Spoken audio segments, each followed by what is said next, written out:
part 2 of 10,000 talking 10 about in-laws. I think people are going to get tired of talking about in-laws after a while. Not based on these fucking questions, man. It's Okay. really People have a lot wild. of things to say and a lot of feelings. It's interesting. This is probably the most emotion we've ever felt in questions. Why do you think that is? I think this is a really activating subject. I think there is a lot of grief and a lot of hurt and a lot of expectations that aren't met when it comes to in-laws. And I think it's so out of our, I feel so out of our control. Mm-hmm.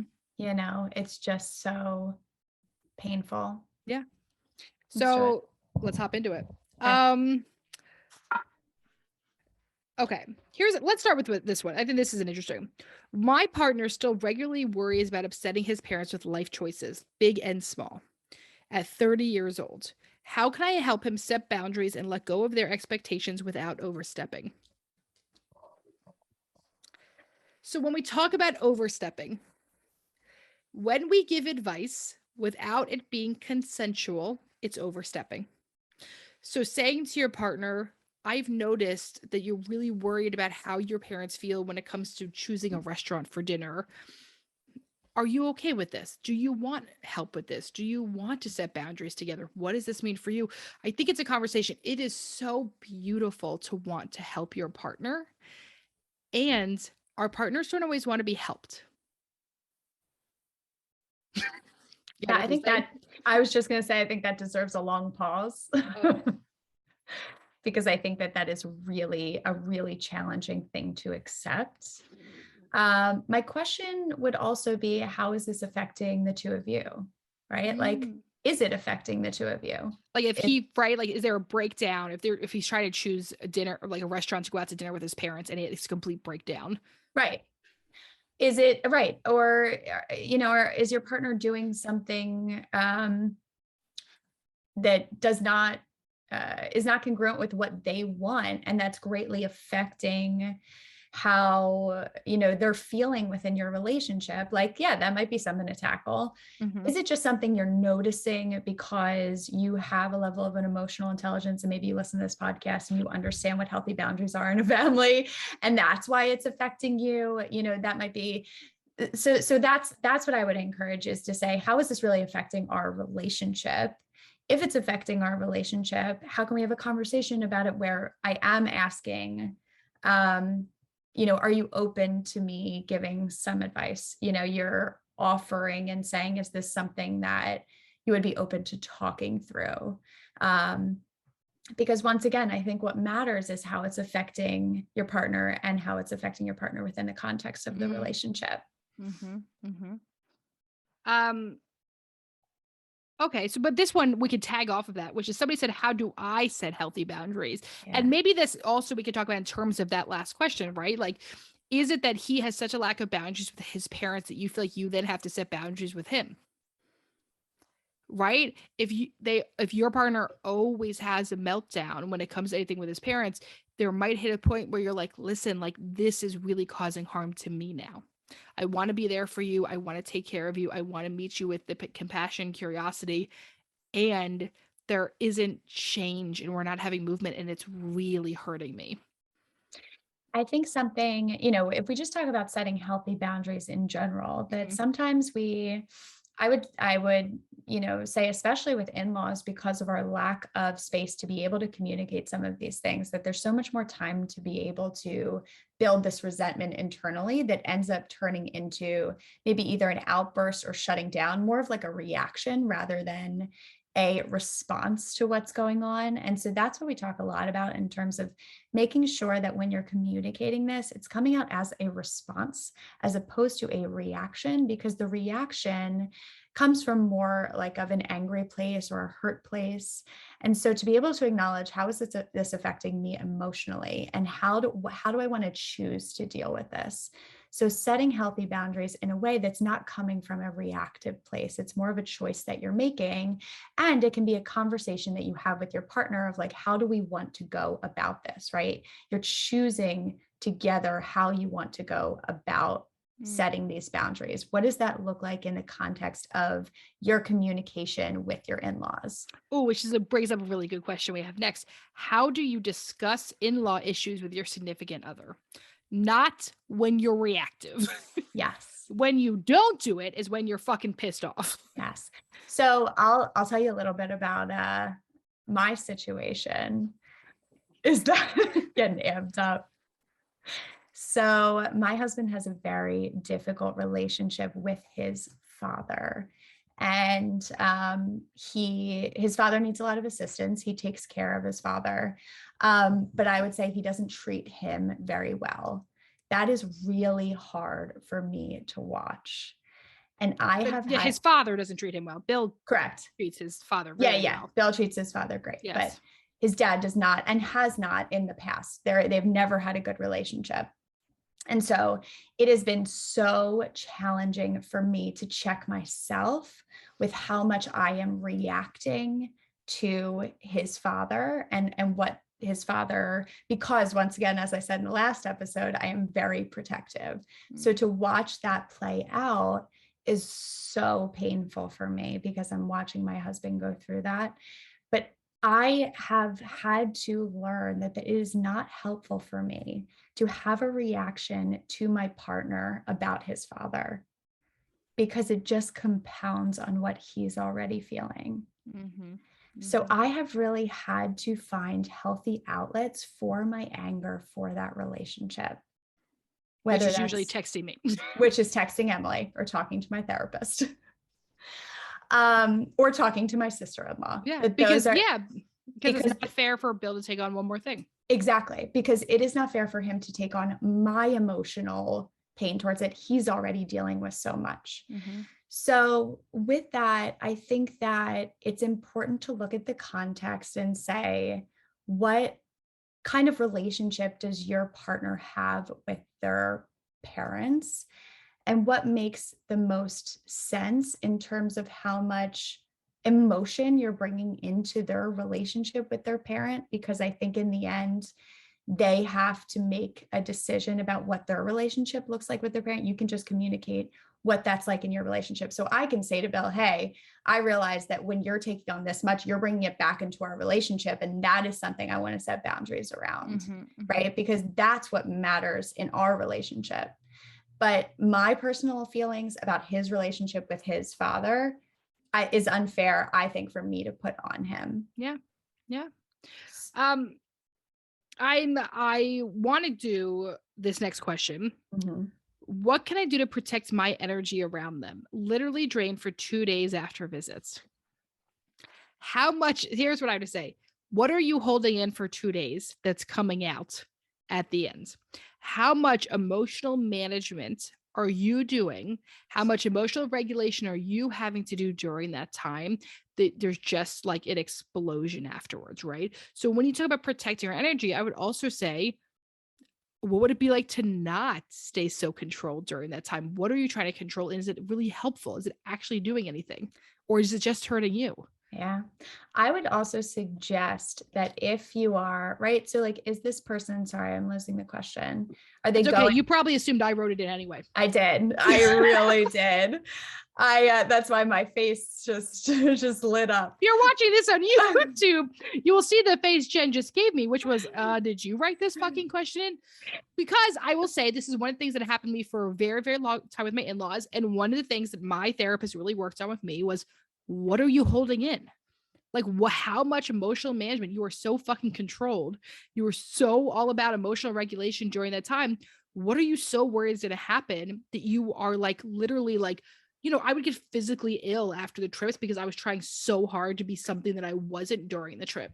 My suggestion is probably going to be something that you are unable to follow when you are there, because I was going to say, find space for you to leave, to be able to set boundaries for yourself, to say, I need to take some time for myself. If you have that capability, say like, I need to go get a coffee, or I need to, right, to be able to create conscious space for yourself outside of that dynamic. If you're spending every single, if everyone's stuck in a house together, that is so hard.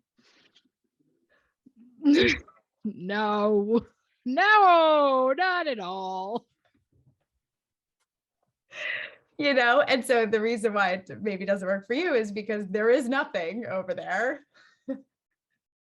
You don't have a choice. So that's why I would say, to be able to have your space, get in the car, go to a coffee shop, get lunch by yourself, take some time, go for a hike, whatever you need to do to get yourself out of the house, that you are not just stuck there, I think is also really important. You're consciously creating space for yourself in a different area. Yeah. I think it's interesting. Like a lot of this depends on like what is like the context that we're looking at. If your in-laws live, 30 minutes away, it's really easy to just have dinner and be able to like, okay, like this is just dinner. Like my in-laws live like 6 hours away. So if we go, we're going for 3 days at a time. So 3 days for me is a lot. 3 days for me to do anything for 3 days is a lot. Like I'm just like, bah. So if my in-laws were 30 minutes away, I think it'd be a really different situation. But it's true, when you're staying in someone's home or they're staying in yours, it really makes everything more heightened. Oh yeah. That's all I have to say about that.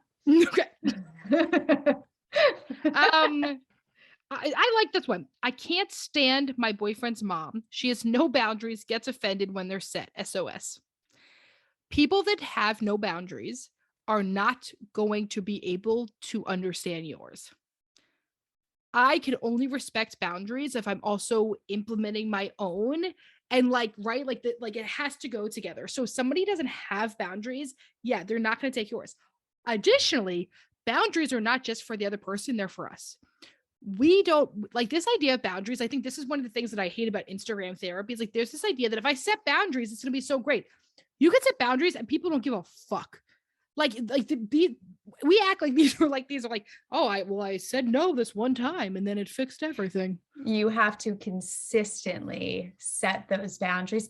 It's almost like and be okay with however bad they react. Exactly. Right. And you might have to set stronger and stronger boundaries every single time. And eventually, and I know we always say this, is that you teach people how to treat you. And even if they have horrendous boundaries, you get to control what you let into your boundaries and what boundaries that you set. So if your boyfriend's mom comes over to your house unannounced, and that was the norm when he lived by himself, you are allowed to say, hey, Mary Ellen. I was going to use Linda. Who are you? Hey, Linda. Hey, Mary, Linda, Ellen. Could you a lot of hyphens in there. It's really important for me, to have a heads up when you're coming over. Just shoot me a text next time, or could we come up with a plan together, right? Sometimes you have to implement smaller boundaries first, and that's not horrible or bad. It's just like what works for us, which is why this over large advice doesn't necessarily work, because every situation is different. If I have a mother-in-law who also uses substances, they're not going to be able to respect that. They come over drunk. You can set those fucking boundaries all you want, but they get drunk and come over. What are you going to do? Right. So sometimes we do this, but we do lock those doors. Right. But setting boundaries is what we need to do for us, because it's important for us to speak it, because for us for standing up for each other's. We cannot control how other people are going to react to it. And I think so often people, if they don't set the boundary the first time, it's hard for them to say, oh, well, I let them do it this one time, so that means I can't continue to do it, or the time has passed.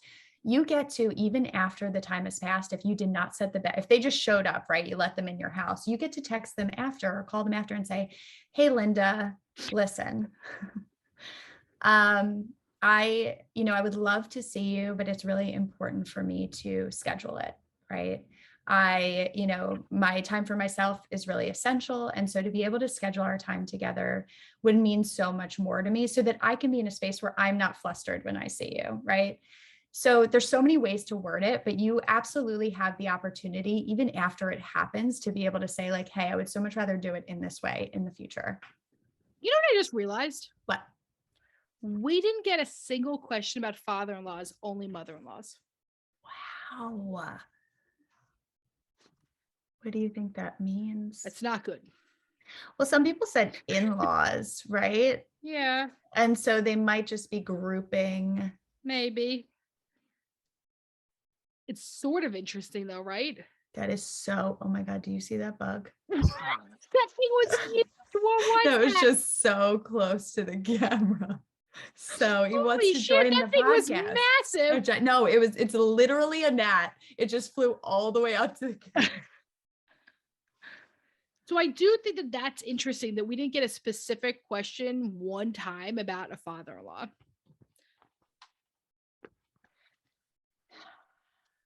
I I was gonna say I wonder You know I too. hate talking shit on women, man, I so this know, is me killing me.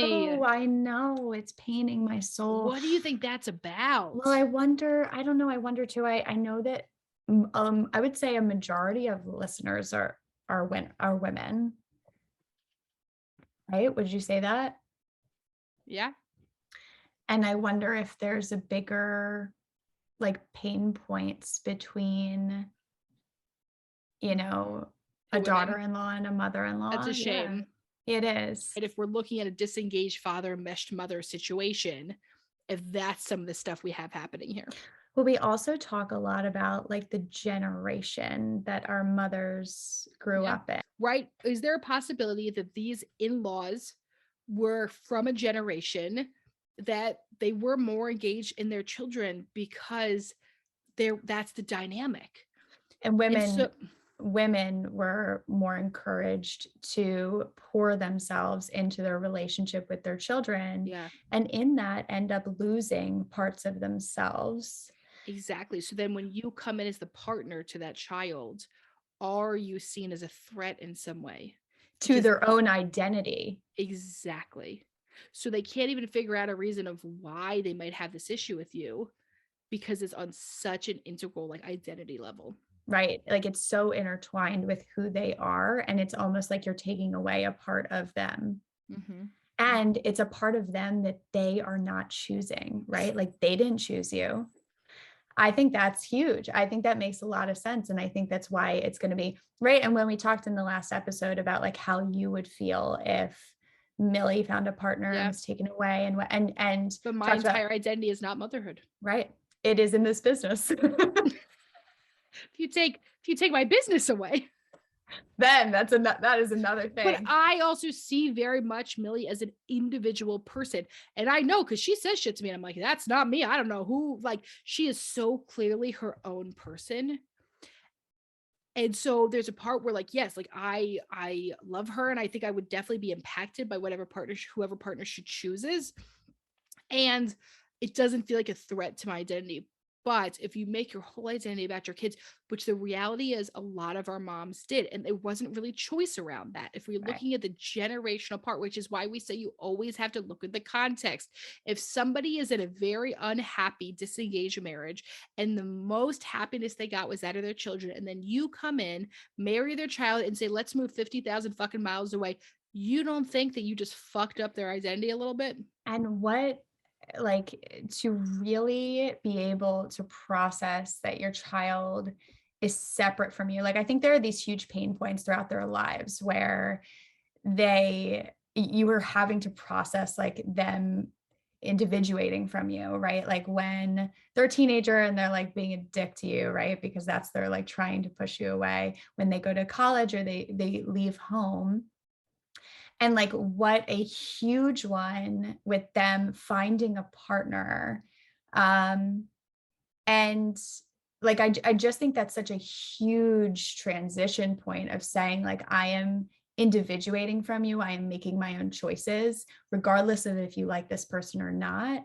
And so if you poured yourself completely into that person, that is such a huge piece of it. And then they have their own children, right? Like that there are all these places where they're having to say like as a part of myself being taken from me. Wow. Yeah. So, did we just develop a lot of empathy for our mothers? I think. Wow. I think so. You're welcome, Mom. But I just think there's something so interesting. This is all about mother-in-laws, and it's often about male partners. You feel like they're not doing enough, right? You got to deal with that with your partner. Your in-laws to be annoying as fuck, but like, are they actually living in your home sometimes? So like, that's, I want to know that question first, right? Like, or like, is it your anger towards your partner that you're taking out on someone else? Like, how much is, and truly, I think especially women that struggle with expressing anger and frustration we have a lot of misdirected anger. Also, how, right? And so I literally wanted to say, to piggyback off of that. But we always make fun of that. That's So fair. I'm I saying know. it I'm again. gonna say it now though. Right. To piggyback off of that. How much is your family of origin affecting your reactivity towards your in-laws, specifically in this case, your mother-in-law, right? Like, where might that be coming from for you in your upbringing, and how that's playing a role in your relationship with your partner? Yeah. Wow. I know. Let's keep going with questions. Okay. Here's a good one I want to talk about. Setting boundaries with husband financially supporting mother-in-law. There's a difficult thing here that it is part of many cultures and many situations that the younger generation supports an older generation. It is not up for us to say that that is okay or not. When it is part and it feels significant to our partner, and I think that's the conversation with your partner, which is, okay, how much do we support? What's it for? Now, that's really hard. If we have a partner who's supporting parents in active addiction, it might be really challenging. And still, once we budget out our stuff, what's left and how do we do that? If we put us first, but also include this other generation, what does that look like? What's your thought? Yeah, no, that would be hard for you. Oh my God, so hard. Did you see my face? It was like you're like, you're gonna throw up. Yeah. But I think the piece that you mentioned at the end, that prioritizing your relationship first, is important, because I wonder if that's a piece of this coming into it. Like, do you feel like your relational finances are being sacrificed in order to support the mother-in-law? Right? Like, how really have a conversation about finances is hard in a relationship regardless. And so this is something that might be really, if you're listening to this conversation, you're not married yet, and you're thinking about what questions can we ask before we get married, this is a really good question. What happens if one of our parents need to be taken care of, whether it's physically, financially, and what would that look like for us? How would we work through that? Go ahead. So Jen, I have to ask you, going into your marriage, did you know that your husband would need to, in some ways, physically support their father? When me and my husband got married, he did not have a relationship with his father at all. He was not talking to him. His brothers were. And so, never thought about it. Never had the conversation. But also, his dad's partner died in the process. And so when she passed away, there was so much more pressure for others he really declined. There was so much more of a pressure for others to take care of his father. And that has been a huge adjustment for my husband. And is there a cultural component? There's, Asian culture? think there's a cultural component. He disagrees with me. Okay. So, I can't push that onto him, but I bring it up. He just feels like it's his duty. Yeah. And so we went out to dinner with my parents for Father's Day, and my dad had a strained relationship with his brother, didn't talk to his brother for 25 years. And his brother came back into his life and he started to support him. And we were at dinner, and my husband said to my father, he was like, well, why did you take him in? Like, why did you support him? Because they had such a hard relationship. And my dad's response to that was, well, why do you take care of your dad? And we were all like, oh, oh. So I think that you can look at something from the outside and be like, that person treated you like shit. Like, why would you ever take care of them?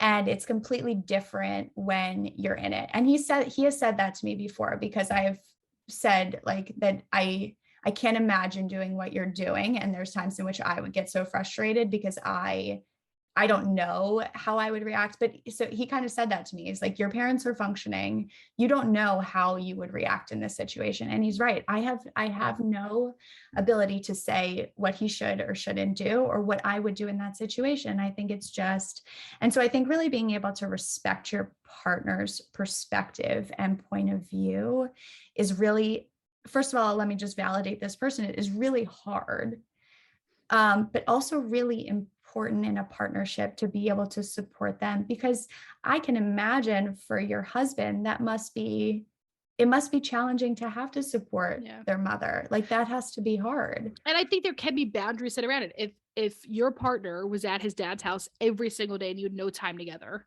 would that work for you? Exactly. Probably not, right? But, and I think that's the thing is if your partner, if your husband is always financially supporting his mother-in-law, but you guys have bills that aren't paid, that's not going to work either. So that's what I mean about like, where's the us and where are they included in that? Yes, absolutely. Yeah. Pregnant, how to set boundaries before baby comes. I think you have to think about what boundaries you want to set, right? Some people, when I knew that I was crazy. I was so fucking hormonal during my pregnancy. I knew I'd be real fucking hormonal after that pregnancy. So I knew that I didn't want people staying with us. I knew I did not want like people around the first few days. Like I needed to get settled myself. That's what worked for me. Other people want a ton of people helping out when they first come home. Like that's totally a personal decision. So I think you have to say like, and I know that's very, very hard to predict, but like, who am I as a person? What may I possibly like after that? And then how do I communicate that? If you're someone who knows that they really need like some individual time and alone time, then you might be someone who's like no visitors. And then you have to set those boundaries before like, hey, I want to give everyone a heads up. And we said it to everyone, like, just so everyone knows, like my mother-in-law came for the birth and stayed with my mom, not with us, because I didn't want anyone staying at our house. It makes sense. Yeah. And she respected that. Also, just knowing you, if anyone stayed at your house, even after you like just gave birth, you would probably like get a charcuterie board and like clean everything up and like put balloons in the house, don't you think? You'd be like, I just gave birth and I'm going to take care of you, right? Which is why I knew nobody could be here. Genius. Because I couldn't stop myself. I knew I was going to be slightly manic energy. I knew it was going to be intense. And there is no effing way I could have done that with someone else here, because I like would felt like I had to emotionally manage and regulate everything.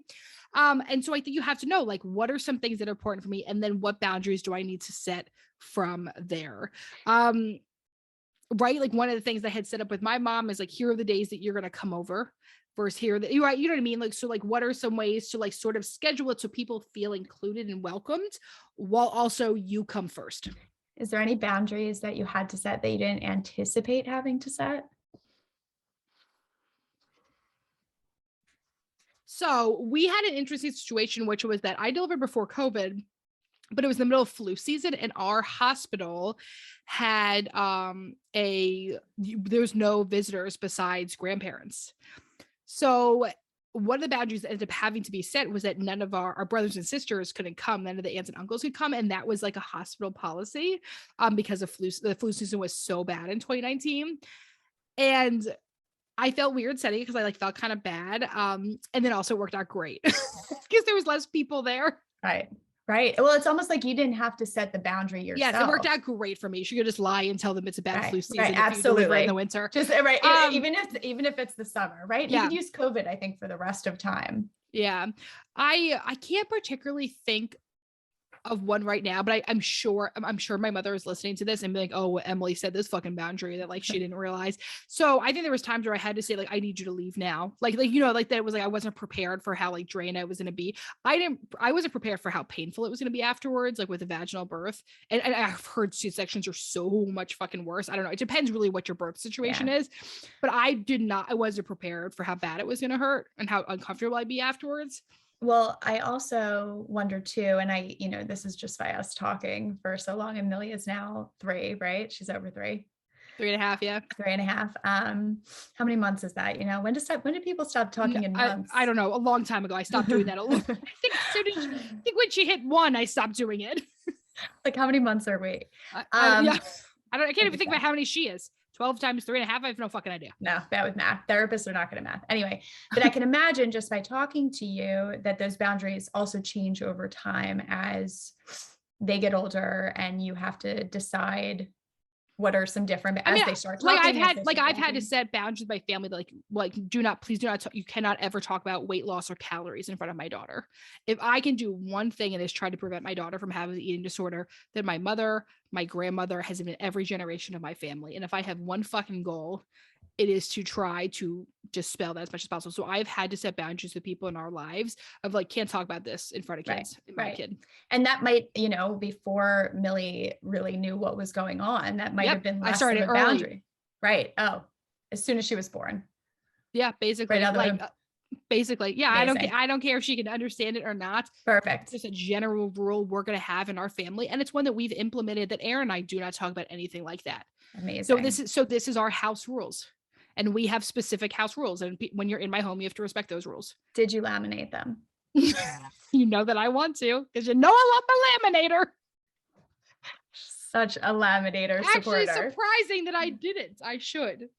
Listen, I am I'll be here all day if you need some more ideas. Okay. Yeah, there's so well, let's go through, since we're gonna run out of time as with all of our Of episodes. course, always. Let's go to differing views. Can you go a few pages back? You see that, I'm darling? there. I'm there. I want to answer some of these because I think these are interesting. My mother-in-law and mom don't vibe. Like, couldn't be more different, but I want them to get along. I want a Maserati. It sounds like neither of us are getting our wishes today. Period.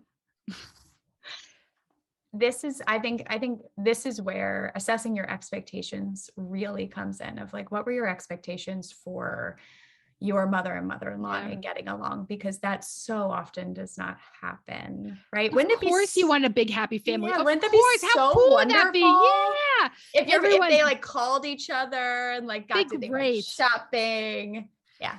But what does work in the relationship? Because right, like, you know what, they don't really vibe, but what we both know is we both really love the new, I was gonna say Twilight movie. But what I know is that we both love the new Twilight movie, and so we go to the movies, right? It might be that they don't vibe in anything, but what are some things that do work together? Like, we really, we all like going to see nature preserves or gardens, or just fuck off. I'm saying. I'm sorry, you got me at the new Twilight movie. I wish there was a new Twilight movie. Me too. I'm so sad.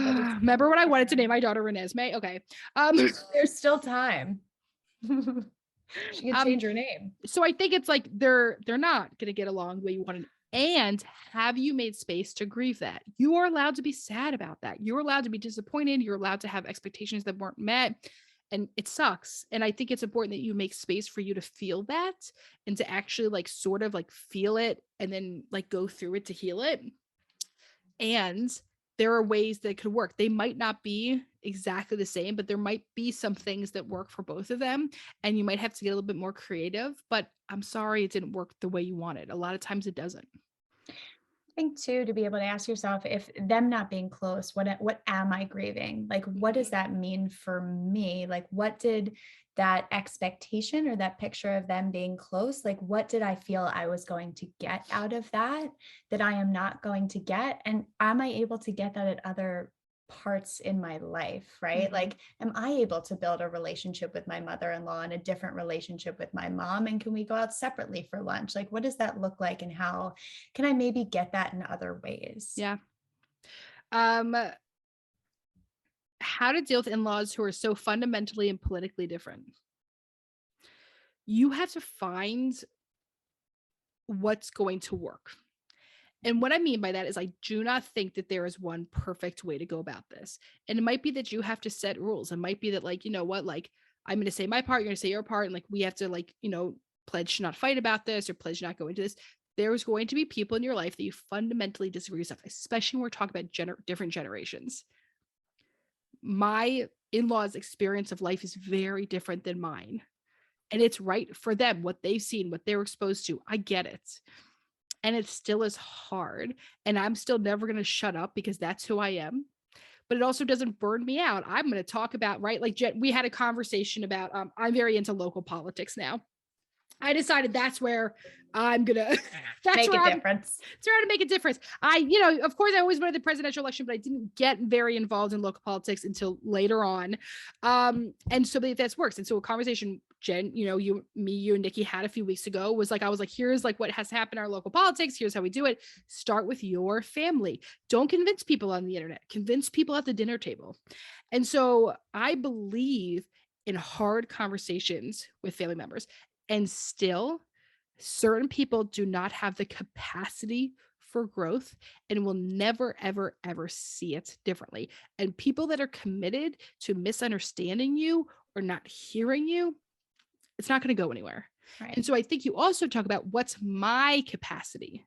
Can I value them for the people that they are good for? And of course, everything I'm saying is white privilege. I'm able to say this because I'm not a person of color with a fucking racist in-law. That's very different. Your safety comes first. You do not need to put yourself in the hands of racial trauma because you have in-laws. Absolutely not. Same with any type of white supremacist ideals. What would you say? Yeah. Well, first of all, my thought went to religion too, because I have a very religious mother-in-law.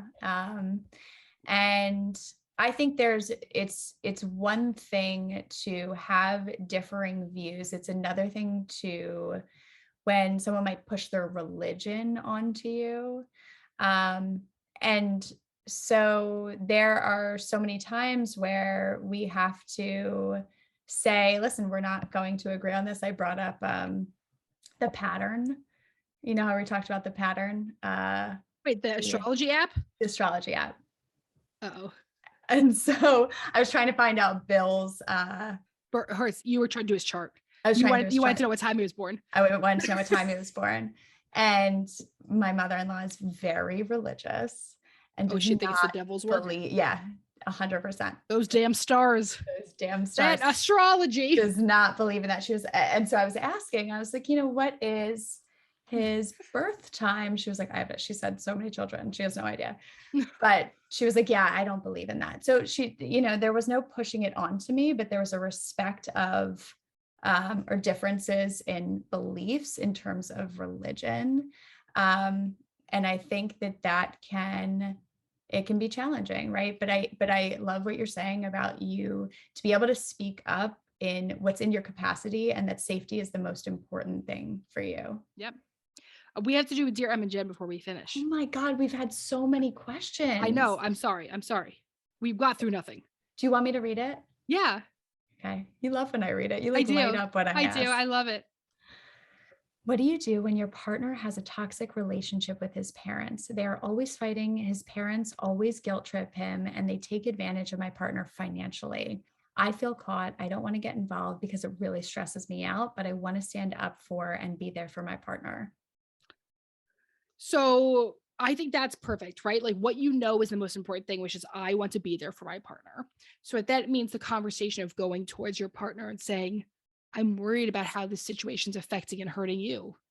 I see that this is difficult for you. I know it impacts us, but I want to start with you here. What do you want to do? Do we want to change this? Do you want to go see a family therapist together? Your parents don't have to come. We can find out some dynamics. We can explore this. I'm here to do this on your side of what works best for you, because I think that this is hurting you and I don't want you hurt, and I love you.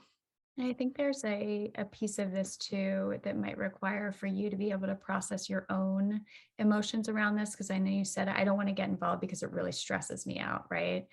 How much can you give yourself space to be able to process this for yourself and then go into your relationship and say, okay, how do we want to handle this together? Mm-hmm. We keep talking about setting boundaries around your relationship and then going to your families and saying, this is how we are going to tackle this as a unit. And if this has been their dynamic for their entire lives, and then you came into the picture and you're feeling all the stress, you're seeing what it's doing to your partner, and your partner hasn't had someone to reflect this back to them, this might be one of the first times that they're really hearing this from another perspective. Have you ever noticed that when you have a partner and they come into your family dynamic and they start pointing things out that you're like, oh yeah, I did not realize that. Do you know what I mean? I have a really profound memory of one time at the dinner table, I asked Aaron's parents how they got together. And after dinner, Aaron's like, I didn't know that. And I was like, you didn't know that? He was like, we never asked. We never thought to ask. And it was a really interesting story. And so Aaron's always like, you ask questions. And I never thought to do that. And so all of a sudden, when I came into the family, you know me, I fucking no shame. So I'm like, da, da, da, da, da. And so like, yeah, you just notice shit. Like, and Aaron will say stuff about my family. And I'm like, what the fuck? But it's right. I know. See, but it brings certain things to light that maybe you did not realize. Mhm. And so I wonder if your partner sees that they're guilt tripping him, Mm. taking advantage of him, right? That these might be things that have been happening for so long that your partner might not fully see it. And so to have you reflect that back in a really kind, compassionate, and empathetic way might be so incredibly powerful for them. And to feel like they have that support from you. So it might take you doing your own work of like, how do I take care of myself in this stress if you're just like sucking up all of that emotion? And then how do I bring this to my partner in a way that's really compassionate and understanding so that we can Mm. talk through this together and come to his family and decide what we want to do with this. And that's it for today's episode. I guess we'll have to do a part 3, it sounds like. It's our only option. Thank you for listening to today's episode of Shrink Chicks talking about your in-laws. I hope you maybe got some self-care after this one. We always ask you to rate, review, subscribe. You can watch us on YouTube. You can follow us at Shrink Chicks. And if you hear this episode and think, I got a little bit of work to do, we'd love to hook you up with one of our amazing clinicians of the therapy group. We have therapists in California, Florida, Pennsylvania, New York, New Jersey, Delaware, Massachusetts. Did I get them all, Jen? I think so, yeah. Woo! Wow. We would love to connect with you. You can go to therapygroup.com. We'll hook you up with an amazing clinician to keep working on that healing. Because don't forget, to grow yourself, you got to know yourself. We'll see you next week.